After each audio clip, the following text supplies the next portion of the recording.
민주당의 이재명 면제공화국 만들기 끝이 보이질 않습니다.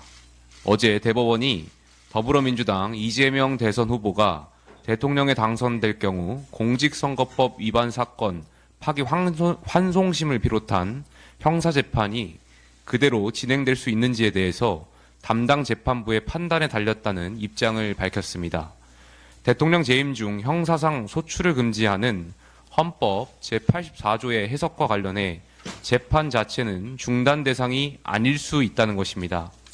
현재 이재명 후보는 공직선거법 위반 사건 파기환송심, 대장동, 백현동, 위례, 성남FC 사건 1심, 위증교사 사건 2심, 경기도 법인카드 유용 및 쌍방울 대북송금 사건 1심 등 총 5개 형사재판을 받고 있습니다. 만약에 이재명 후보가 당선이 된다면 법관의 독립을 규정한 헌법 제103조에 따라 독립적으로 재판 진행 여부를 판단하게 되며 이 중 한 재판부라도 재판을 계속할 수 있다고 결정하면 그 건에 대해 헌법 84조는 적용되지 않게 될 것입니다. 결국 대통령 직무 중에 공직선거법 위반 등으로 대통령 당선 효력이 없어질 수 있다는 것입니다.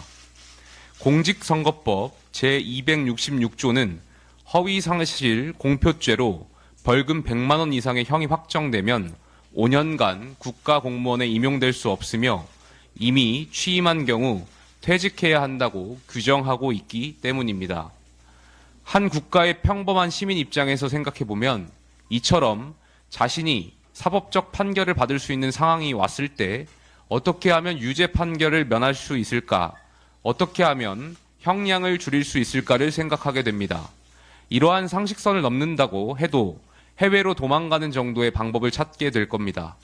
모든 국민이 부러워하는 재벌가의 사람이라도 크게 다르지 않을 것입니다. 그런데 여기에 유일무이하게 존귀한 한 사람이 있습니다.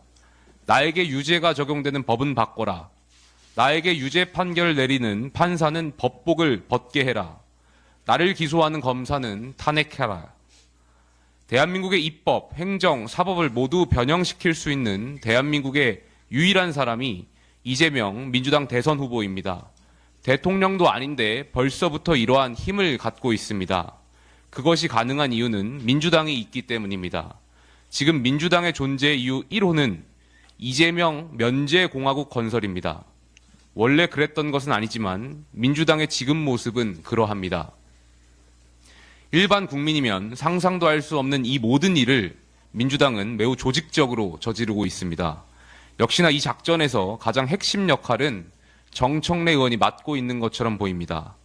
대통령이 되면 기존 형사재판을 중지시키게 하는 것이 지금 이재명 후보의 핵심 생존 이익이 되었기 때문입니다. 조직적 작전은 이것만으로 그치지 않고 전방위적으로 이루어지고 있습니다. 허위사실 공표에서 행위 부분을 삭제하는 법, 대법원의 권위를 헌재 밑으로 조정하여 실질적 사심제를 두는 법, 대법관 수를 기존 14명에서 100명까지 늘리는 법, 조희대 대법원장에 대한 특검법, 법 왜곡한 판사 처벌법, 이 정도가 된다면 민주당은 한 사람의 면제를 위해 조직적으로 대한민국 사법체계를 변형을 가하고 있는 것입니다.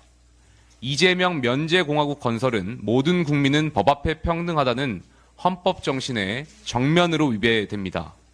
국민의힘이 소수 여당으로 이러한 신종 입법 독재를 막지 못하고 있는 것이 참으로 안타깝습니다. 그러나 이재명 민주당의 오만과 위선은 이번 대선에서 국민의 엄중한 심판을 받게 될 것입니다. 민주당의 전술이 신기에 가까울 정도이니 만족함을 알고 그만 멈추길 바랍니다. 이상입니다.